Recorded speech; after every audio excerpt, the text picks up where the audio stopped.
Mesdames, Messieurs, bienvenue à Tête avec Jean-Emmanuel. Aujourd'hui, j'ai le plaisir d'échanger avec quelqu'un que j'aime beaucoup, que j'ai découvert il y a quelques années à la faveur du tremblement de terre, enfin à la faveur est un terme propre, à l'occasion du tremblement de terre qui avait ravagé Haïti en 2010. Et elle avait initié à la Maison d'Haïti pour des proches de victimes et des victimes qui rentraient aussi au Canada, euh, Mhm. l'art-thérapie, c'est-à-dire comment les aider à passer à travers ce drame considérable. Et c'est avec beaucoup de plaisir aujourd'hui, on ne va pas parler de tremblement de terre, on ne va pas spécifiquement parler d'Haïti, on va parler de quelque chose de plus global au monde noir. euh, j'ai nommé, mesdames et messieurs, Pascal Anoual et Cagnasta, qui va échanger avec nous sur une lettre publique, un article qu'elle a publié sur l'histoire de l'esclavage. D'abord, bienvenue, Pascal, sur notre plateau. Ça me fait plaisir aussi, Jean-Emmanuel.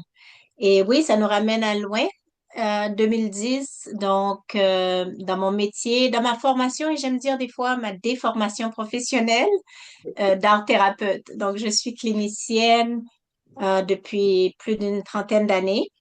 Et en effet, c'est un outil ou une méthode qui me permet de travailler avec les gens pour mettre au centre l'identité. Donc, il y a un lien avec ce qu'on va discuter aujourd'hui. On va discuter d'un fait peut-être politique ou C'est un mélange, externe, mais qui a un effet sur l'identité. absolument, et c'est un mélange de tout. Et d'abord, cet article qui demande à ce que le Canada reconnaisse son passé esclavagiste, je commencerai par dire, Pascal, tu viens agiter un débat quasiment secouer la boue dans un long fleuve tranquille. Est-ce que tu pourrais nous dire pourquoi, selon toi, le Canada devrait reconnaître son passé esclavagiste? Pour quelles raisons? On peut revenir à la première fois que je l'avais demandé officiellement, et ça, je me rappelle bien, c'est en 2015. Donc, euh, en effet, c'était une demande avec tripartite, avec quelqu'un en Ontario, en Nouvelle-Écosse et au Québec. Et à ce moment-là, c'était, on peut dire, mild, c'était doux, c'était vraiment une demande de reconnaissance avec précaution, avec beaucoup de précaution. Si c'était fait en 2015, ça aurait été plus facile pour le Canada, mais c'était fait avec un début de discussion et de parole. Et on avait, la précaution, c'était cette demande de reconnaissance ne nie pas ou ne bloque pas toute autre demande qui suivrait. Et en parlant de d'autres demandes, justement, étant dans la deuxième décennie des peuples de descendance africaine, c'est une décennie qui a démarré en force et avec des demandes concrètes, plausibles de réparation. Et nous, on était vraiment, donc il y a 10, 11 ans, on n'était pas encore là, on n'était pas encore tous convaincus que euh, une reconnaissance demandait euh, ou ouvrait la porte, en effet, à des réparations. Quand il y a un tort, il faut réparer. Il faut, quand il y a un mal, il faut le guérir. Et donc, ben c'est ça, ça a déboulé encore, je te dirais, ce printemps. Premièrement, avec la demande à l'international de la reconnaissance de l'esclavage. Donc ça a été fait avec la proposition du Ghana aux Nations Unies. Et à mon grand étonnement et déception, le Canada s'est abstenu de voter cette proposition De voter pour. qui soulignait, c'est ça, l'acte euh, de l'esclavage comme le pire crime contre l'humanité. Et ça, c'était fin mars Mhm. cette année. C'est quand même quelque chose de majeur de remettre sur la table de façon, loin d'être timide, de façon certes, de façon même aussi noble et honorable pour toutes les parties.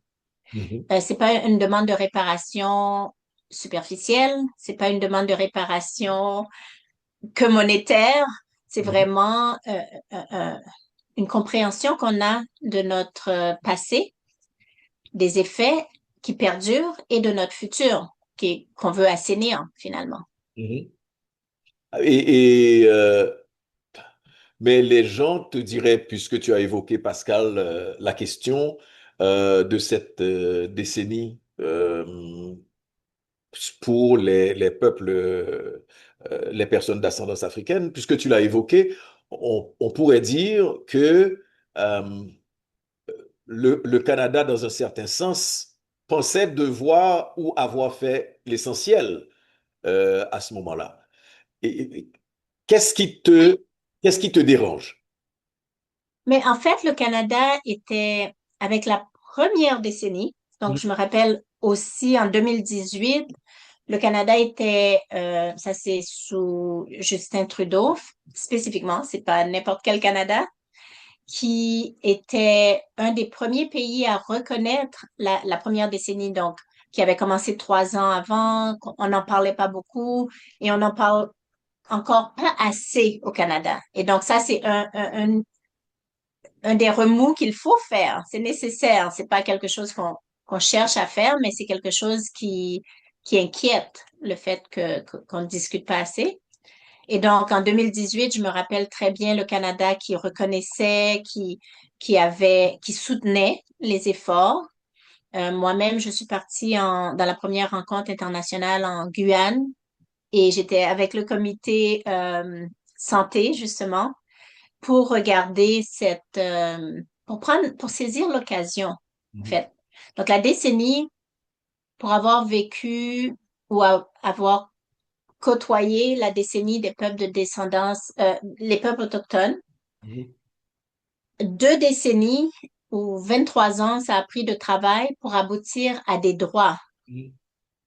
Et nous, on est assez loin de pouvoir demander ou même s'entendre sur des droits, parce qu'il faut quand même qu'un instrument pratique puisse sortir de cette décennie. C'est pas une décennie culturelle de rassemblement et de fête et kumbaya du Oui. tout, loin de là.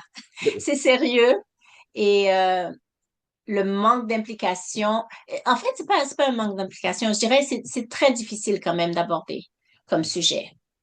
Et pour les instances gouvernementaux, et pour les personnes, et pour les communautés, les familles. Mhm. Donc, on va se dire, peut-être que là, je vais être un petit peu médiatrice et conciliante. C'est un sujet extrêmement difficile qui n'est pas, j'aime dire, c'est pas compliqué, mais c'est complexe. Et il faut le maintenir dans cette complexité. Et Donc, quand je dis, Pascal, que tu viens secouer la boue dans un long fleuve tranquille, j'ai évoqué la décennie des Nations Unies en 2018. Le Canada était quelque part, je dirais, un fer de lance, si on veut, sans vouloir trop exagérer. Mais en même temps, je pourrais évoquer, qu'est-ce que tu répondrais à ceux qui te disent que historiquement, le Canada, c'est le pays qui a servi de refuge pour des esclaves qui fuyaient les États-Unis. Parce que c'est aussi un argument que souvent on évoque pour et essayer c'est un argument juste. d'écarter la question de l'esclavage aussi ici. Donc, c'était le premier argument à inscrire dans l'article. Et justement, ça fait partie de l'histoire. Sauf que c'est incomplet. C'est pas impartial, mais incomplet. Donc, je dirais même que c'est une très petite partie de l'histoire du Canada par rapport à, au Sud. Et malheureusement, depuis 30 ans que je regarde, j'examine et que j'étudie ce complexe, on aime comparer et on se compare à la hausse. Donc, c'est le racisme aujourd'hui, on va dire, mais c'est pas aussi pire que aux États-Unis. Donc, il y a des gens qui vont dire aussi, c'est pire parce qu'aux États-Unis, c'est affiché, donc on sait à quoi s'attendre. Oui. Alors qu'au Canada, c'est Quelque part, pernicieux et, le combat, pardon, le combat quelque part est plus justifié. c'est ce qu'on aurait dit. En fait, si on regarde le vote américain, ils ne se sont pas abstenus, ils ont voté contre. Il y a trois ou quatre pays qui ont voté contre. Euh, donc, les États-Unis, Israël, l'Argentine, surprenamment. Donc, eux, ils sont clairs dans leur position, dans la lutte qu'ils vont mener pour ne pas reconnaître ou réparer ces torts. Alors que, bon, je pense que c'est un peu comme le dirigeant présent, il faut frapper fort parce que, en fait, l'évidence et les preuves sont pires aussi. Mhm. Au Canada, on a le côté où est-ce que, en effet, le Underground Railroad permettait à des gens de venir et de rester au Canada, mais pas sans discrimination, pas sans euh, violence. Il y a des communautés au complet dans l'ouest du Canada qui ont été décimées suite à leur arrivée. Il y a aussi le fait qu'il faut comprendre que quand les personnes kidnappées, mises en esclavage, violentées du sud partaient pour le nord, au début, le nord des États-Unis pouvait les accueillir. Mhm. Éventuellement, il y a eu des lois où est-ce on permettait aux propriétaires du Sud de venir chercher leur propriété, échapper, qui leur a échappé et qui est dans le Nord qui ne pratiquait pas l'esclavage. Si on pense à 12 Years a Slave, ce livre et ce film qui parlait de cette réalité, à Boston, il y a eu je pense que pour une cinquantaine d'années, il y a eu cette crainte et cette menace légitime qui fait que les gens partaient encore plus au nord euh, pour se réfugier. Maintenant, il y a eu aussi les promesses du Canada, par exemple en Nouvelle-Écosse, où est-ce qu'on avait, je pense, pour les personnes noires qui se battaient aux côtés des loyalistes, on avait une promesse de 40 acres et une mule. Sauf que les terres qui leur ont été données, euh, finalement, n'étaient pas arables. C'est des terres qui étaient non convoitées ou inadéquates même pour l'agriculture et pour la survie. Donc, ils ont accepté ces terres, ils se sont installés. On a jusqu'à... C'est quelque chose qui a été promis et qui a été repris. On a Afriqueville au Canada, où est-ce que jusqu'aux années 60, fin 60, on a repris ces terres, on a décimé la communauté. Et donc, ça, c'est un exemple qu'on a dans notre histoire, qu'on connaît, qui n'est peut-être le plus récent déplacement, anéantissement d'une communauté noire. Arrêtons-nous un Et peu, ça, c'est le Canada. arrêtons-nous un peu, Pascal, sur Afriqueville. Mhm. Une question de mémoire historique. Euh, Comment ça s'est passé? Ce sont des terres promises qui ont été récupérées, etc. Mais finalement, qu'est-ce qui s'est passé avec Afriqueville? Donc, Afriqueville, c'était intéressant parce qu'il y avait plusieurs de ces terres qui étaient loin des centres urbains. Afriqueville est juste au sud de Halifax. On traverse un pont et puis et j'y ai été. Quand j'ai su que cette histoire, il restait quelques routes. Afriqueville, c'était une communauté foisonnante où est-ce que ces personnes ont accepté de bâtir, de croire, d'éduquer. Il y avait plusieurs générations qui sont nées et qui ont contribué à Afriqueville. Avant le déplacement, ce qui est arrivé, il y a eu ce qu'on appelle maintenant aujourd'hui un racisme médical ou relié à la santé en termes il y avait un hôpital en haut de la côte avec des des liquides, déchets et autres qui allaient directement en bas de la côte dans la communauté et qui pouvaient des choses très toxiques qui se déversaient dans la communauté alors que les gens habitaient, les enfants grandissaient dans cette communauté. Et à la toute fin, même ça, il n'y a pas eu de réparation. Il y a les gens qui l'ont vécu, qui se sont battus, qui ont résisté. Euh, Quand ils ont demandé la reconnaissance, la réparation, même peut-être la restauration de ces terres, on a finalement donné une plaque dans un parc au bas, au pied du pont là, qui ressemble, des fois dans la communauté, j'ai déjà entendu dire, c'est le même parc qu'on aurait donné un parc pour chiens. On donne, on met la plaque juste à côté de la plaque pour indiquer où est-ce que les chiens peuvent aller jouer et faire leurs besoins. Donc, c'est pas une réparation adéquate. Ça a été accepté, mais c'est une autre façon d'insulter justement la démarche ou les demandes qui sont faites. Comme souvent on dit, la stratégie pour évacuer des débats importants, on crée une commission ou on remet une plaque. Mais Et je... quelle plaque.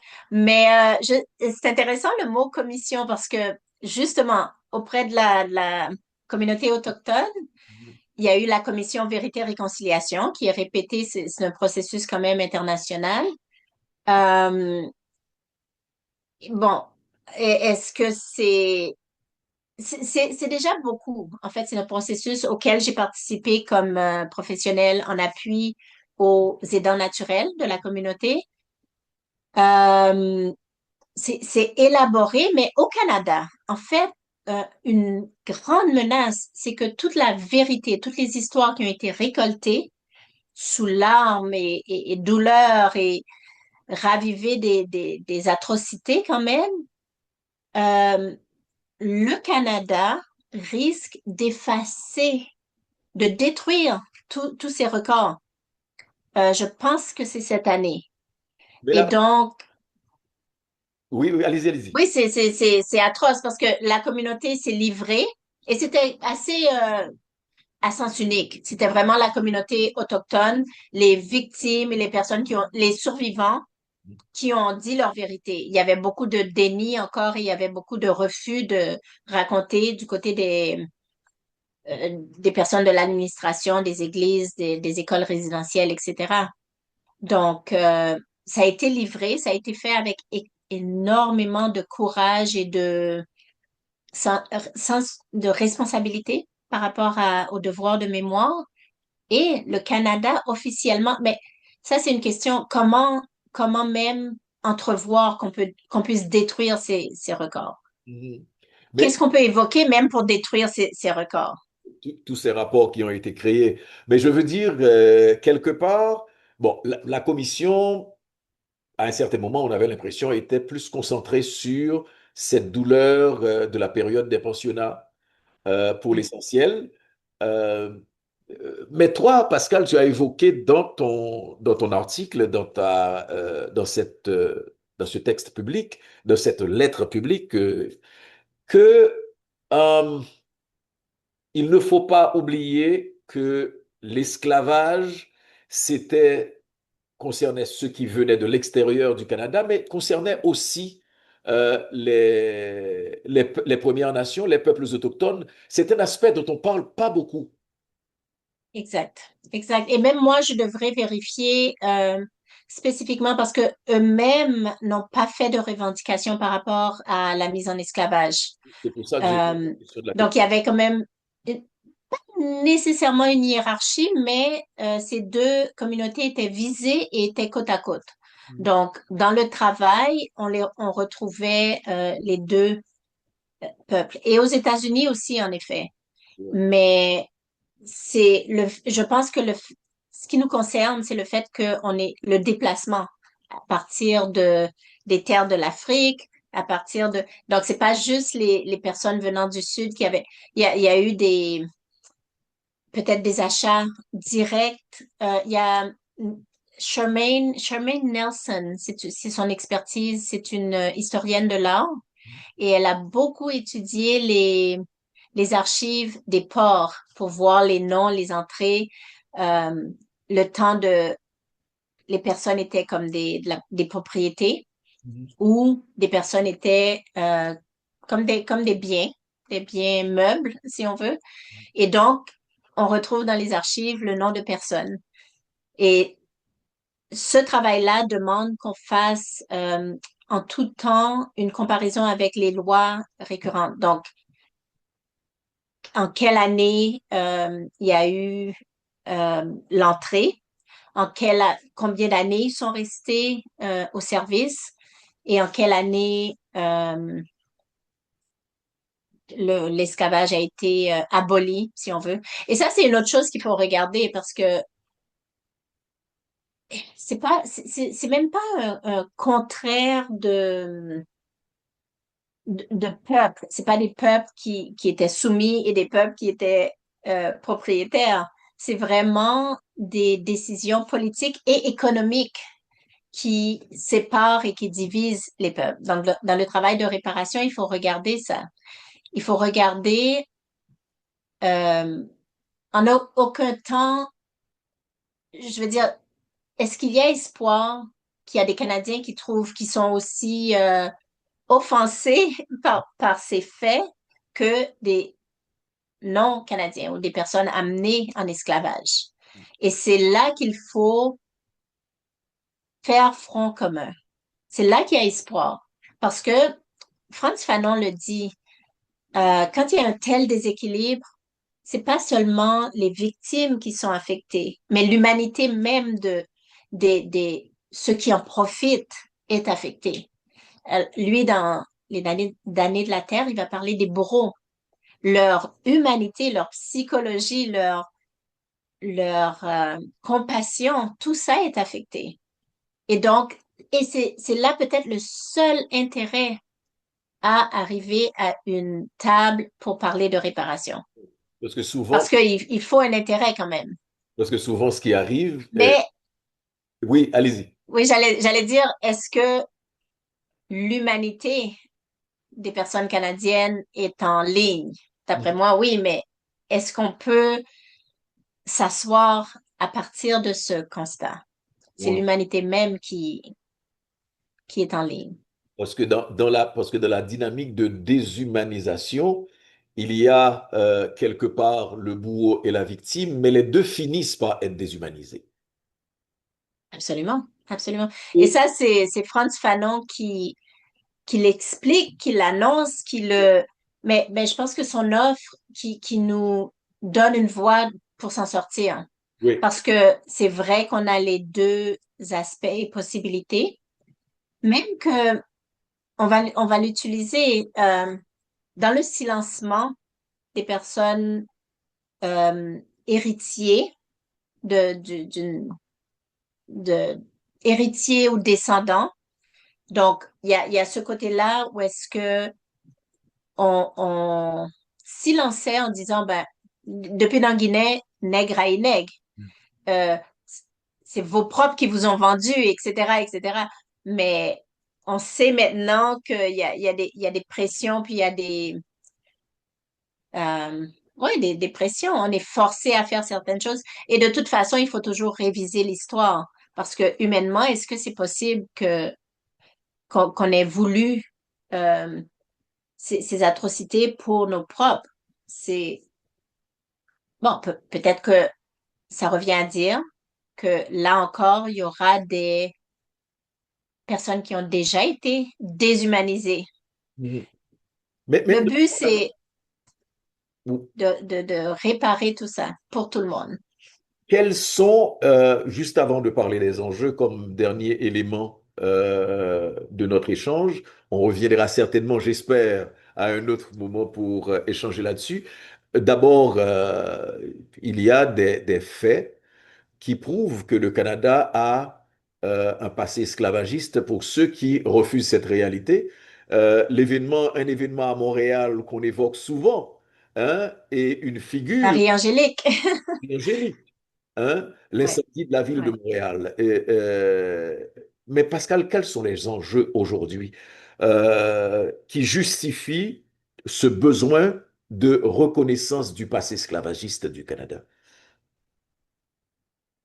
Ben, est-ce que je dirais, ce qui m'a inquiété, que je vois venir, et l'enjeu principal, c'est qu'on a une politique maintenant au niveau fédéral, et je l'ai entendu de Mark Carney, c'était en février, au début des célébrations du mois de l'histoire des Noirs, qui annonçait que d'un côté, on va dire, bon, on n'a plus besoin de parler du racisme parce que maintenant on parle d'unité.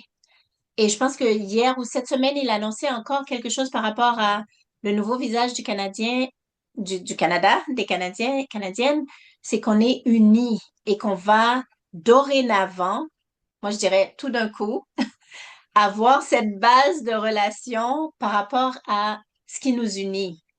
Et ça, j'aurais été d'accord. J'aurais été d'accord dès le début, sauf qu'on ne peut pas avoir un éléphant sous le tapis, on ne peut pas avoir une plaie baillante avant de passer à quelque chose d'idéal ou d'idéologique, qui serait une bonne chose, sauf qu'on peut pas, on peut même pas bâtir une identité saine sur des plaies, sur l'injustice.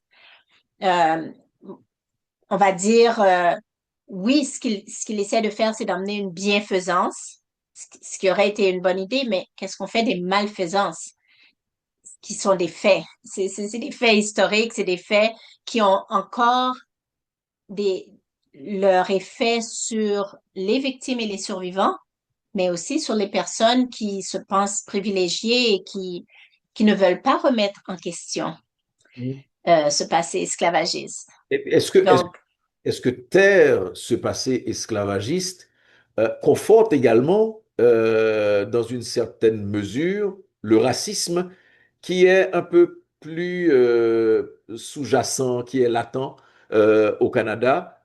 Est-ce que c'est aussi, en parlant de plaie, est-ce que c'est pas une façon de raviver la blessure pour mieux la guérir? ouf, pour mieux la guérir, étant guérisseuse et clinicienne, Le j'aurais terme est été, pesé. je l'aurais compris et je recherche même cette guérison. Ouais. Euh, Sauf que c'est c'est un masque. Et là, on ne peut guérir qu'avec la vérité, aussi atroce qu'elle soit aussi. Mais on ne peut guérir qu'en nommant les choses. On ne peut rien guérir si on ne nomme pas.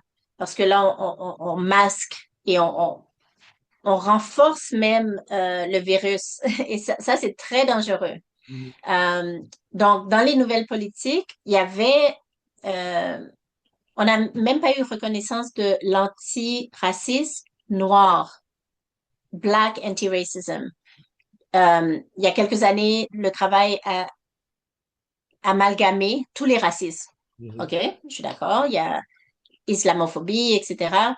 Mais cette année, particulièrement avec la nouvelle politique, on a enlevé les budgets pour ce genre de travail, pour ce travail spécifique.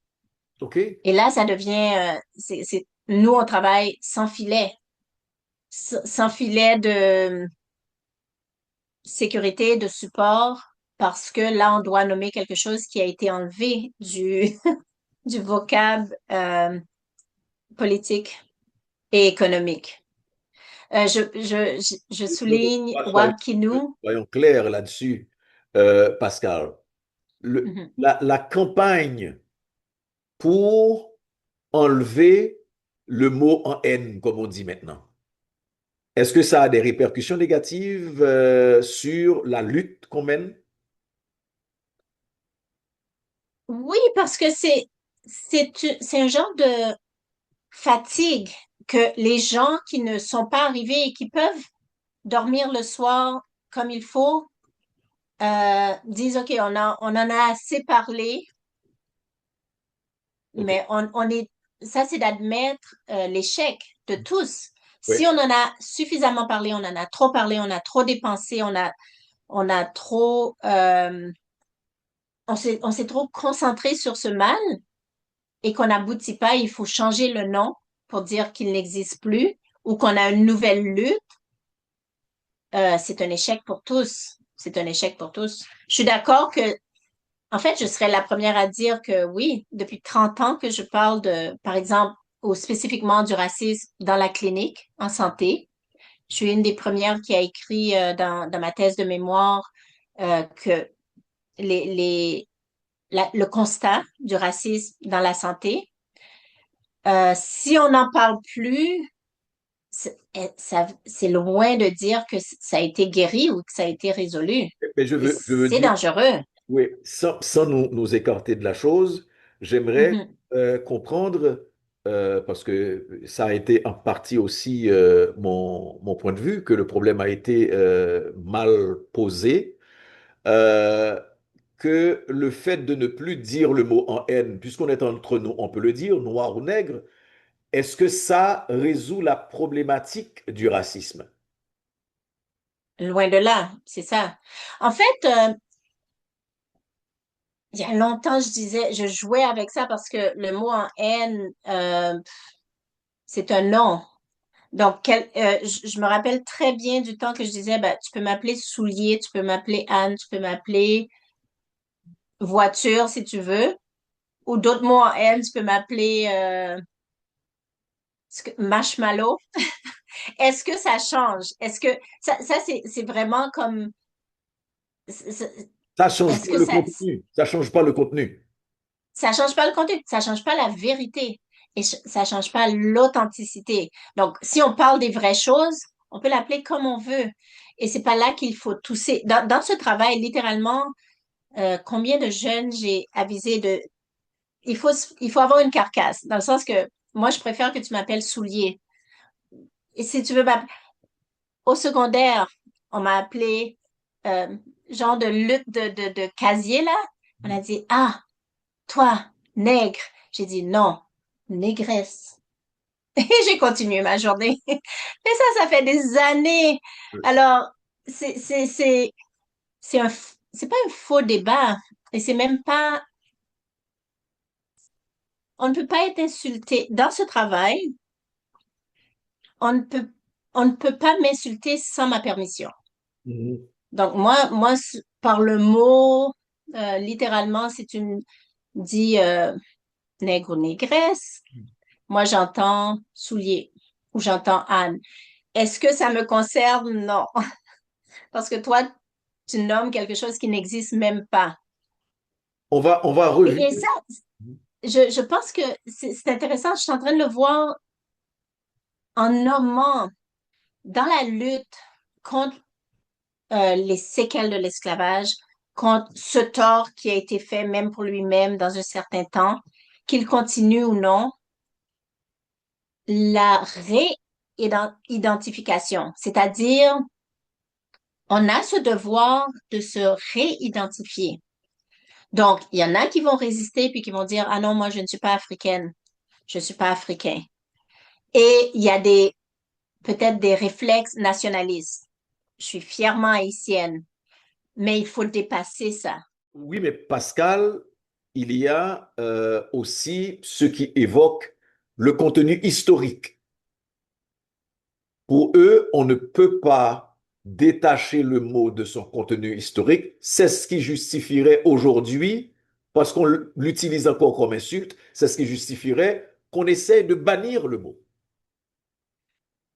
Oui, mais je pense que tu dis plusieurs choses. Mhm. Euh, je ne vois plus attends, excuse. OK, on peut recommencer parce que j'ai un drôle de circuit je ne voyais plus l'écran. Est-ce que là, ça va? Ouais, ouais. Ok. Oui, mais Pascal, OK. il y a des gens qui évoquent le poids historique du mot. Euh, Quand on l'utilise, par exemple, comme insulte et comme autre manière de raviver la douleur. Euh, Est-ce que ces gens-là n'ont pas raison que de vouloir ne plus en entendre parler de la bouche des autres? Oui. Mhm. Ah ben, ça revient à dire comment est-ce qu'on prend une insulte. Et on dit aussi que on ne peut pas t'insulter sans ta permission.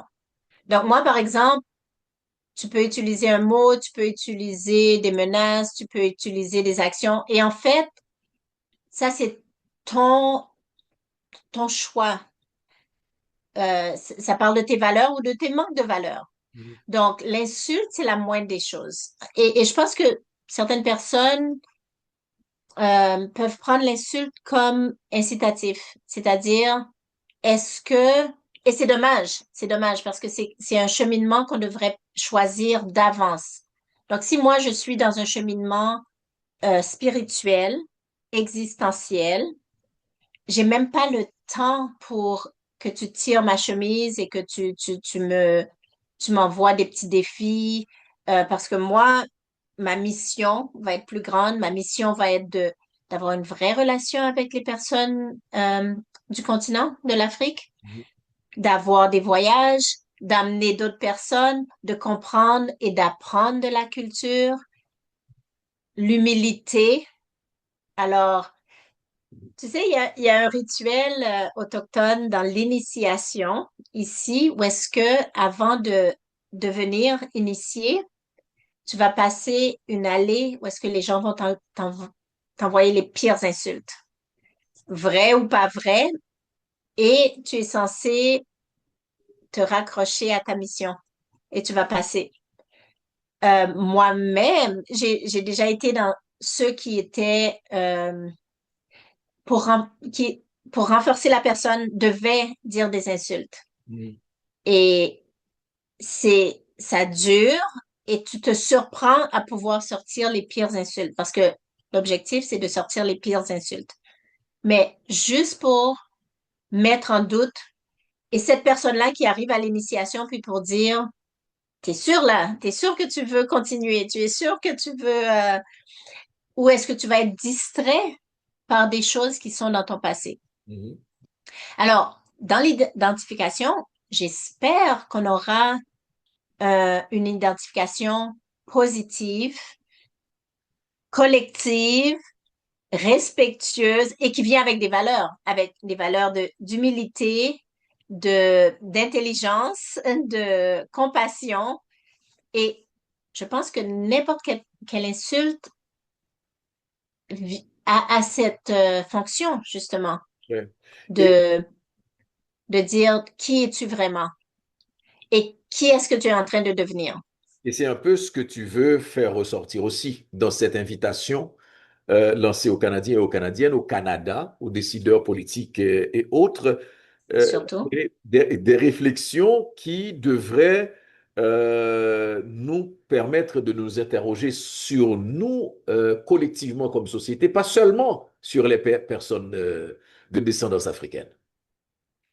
Absolument. Mais les personnes de descendance africaine, quel rôle et quelle contribution? En fait, humainement, on Oui. veut de notre mieux pouvoir contribuer dans la communauté où est-ce qu'on se trouve. Mhm. Donc, et quand on se bute à des obstacles, à des insultes, à des mécanismes, à des lois qui font que notre contribution est limitée, notre déploiement de notre pleine identité est aussi limité. Donc, c'est pour ça qu'il faut avoir ce dialogue.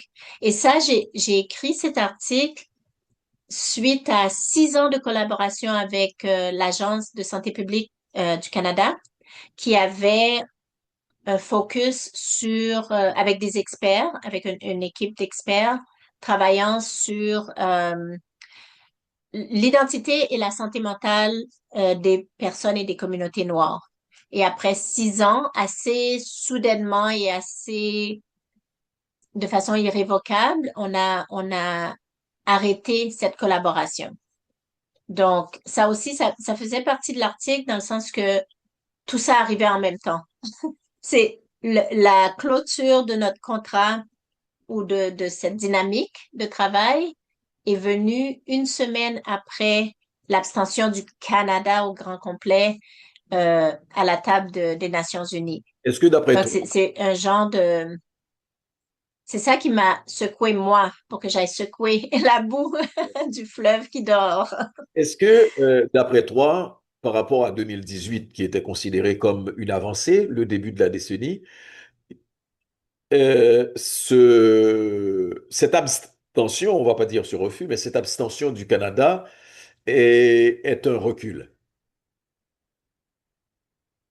Est un recul Un dans la recul, lutte contre le racisme, dans la lutte, parce que quelque part dans l'article, tu dis, une société qui refuse de faire face à un passé d'injustice, je parodie, mais l'essentiel, une société qui refuse de faire face à un passé de ce genre, à un passé esclavagiste par exemple, c'est une société euh, qui sera incapable d'être équitable pour tous ses citoyens. absolument, absolument. Et on aime parler de justice et d'équité, mais c'est impossible. C'est impossible. Et c'est non seulement c'est un recul, c'est un frein. Mais si on le voit comme un frein, on peut le lever. On peut retirer le pied du frein et laisser couler, laisser avancer Le les processus, relations. Pardon? laisser avancer le processus. Le processus et les relations. Et c'est intéressant parce que c'est au niveau international que ça se fait. Et donc, le Canada va afficher tout un retard. Donc, il y a eu l'abrogation du Code noir. Je pense que c'était une semaine après en France. Et donc, la France prend prend les devants dans ce genre de réparation. C'est quand même quelque chose que de retourner, retirer cette loi qui était le Code noir. Ouais. Bon, c'est toute une histoire. On pourrait revenir sur la question parce que Pascal, c'est pas notre dernière entrevue. Pour la mémoire et pour l'histoire, on a besoin de temps en temps de soulever la boue, d'agiter la boue en dessous de ce long fleuve tranquille. On a besoin de le faire. On a besoin de... Et c'était pas une compétition avec la France parce que, et ce que je sais de la France, bon, mais le geste compte. Le geste réparateur compte d'autant plus parce que ça annonce, euh, c'est un geste de justice, justement. Oui, mais Et bon, tu diras que mieux vaut tard que jamais, mais que qu'on ait attendu aussi longtemps, parce que bon, c'est plus de 20 ans après les tentatives répétées de Christine Taubira, qui en n'était effet, personnalité qui était députée, qui était... C'est 25 ans après cette tentative que finalement, en 2026, la France finit par abroger le code noir. Mais on reviendra là-dessus, c'est parce que c'est pas un sujet qu'on peut aborder euh, en à long superficie. terme. Mais en effet, mais ne serait-ce que de Ouais. prendre l'exemple du geste de Christiane Taubira, c'est un exemple. C'est une lueur c'est une leader qui a eu le courage, qui a eu qui a pu soutenir cette lutte, justement, qui n'a pas abandonné pendant 25 ans. C'est battu. Je pense qu'elle a aussi été affirmée par quelqu'un comme, on va prendre le sociologue Edgar Morin, qui était d'accord avec elle. Ils étaient au même niveau de communication, de mouvement, et c'est quand même quelqu'un on aurait pensé représente un des aspects, c'est un fils de la France quand même. Et donc, sachant ça, on voit ce qui est possible avec, avec Taubira, avec Edgar Morin, avec... Moi, je cherche au Canada. Quels sont juste les alliés, qui fait équipe? Et même ma contribution que ça porte avec des gens qui se posent la question, quel genre de Canada on veut? quel genre de... Et c'est une question de courage et de force. Et il faut aller en profondeur. C'est pas quelque chose qu'on peut faire par popularité, ni même par élection. C'est par conviction que Oui, ce travail va se faire. parce que c'est pas, et c'est pour ça que je dis, on reviendra probablement sur ce que ça représente comme victoire symbolique, comme démarche symbolique, la question du Code noir, parce que il y a aussi des douleurs historiques, et tu l'as évoqué au début de cette entrevue. Tu as des choses qu'on ne peut pas effacer tout simplement à coup de communiquer, parce qu'il y a eu des victimes. Et Oui, quand il y a victime, il faut qu'il y ait reconnaissance, il faut qu'il y ait oui, réparation aussi. Hein? oui, oui. Donc, Et je pense que c'est ces deux choses-là qui, on revient souvent, mais il faut avoir cette décision par rapport aux victimes, mais par rapport au présent et au futur. C'est-à-dire sans la réparation, sans la reconnaissance, la réparation et la décision, le choix de ne plus jamais faire ces choses, euh, la démarche. on avance Mhm. ou on n'avancera pas ensemble. Ouais.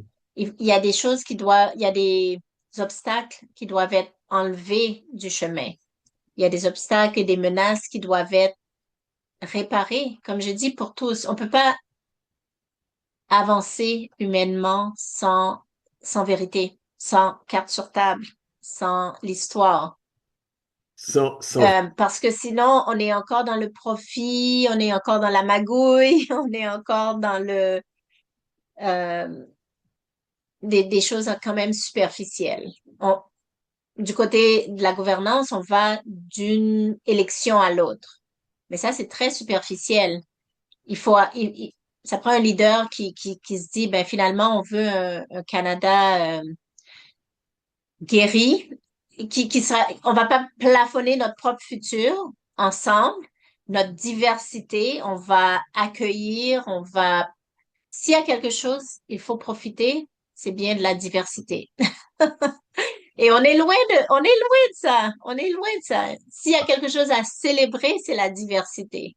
Parce que là, on est obligé d'avancer collectivement, puis de dire, ben, celle-là, elle porte ce regard. Ça, c'est- moi, c'est pas un travail personnel, c'est vraiment une perspective qui représente celle de plusieurs autres citoyens canadiens.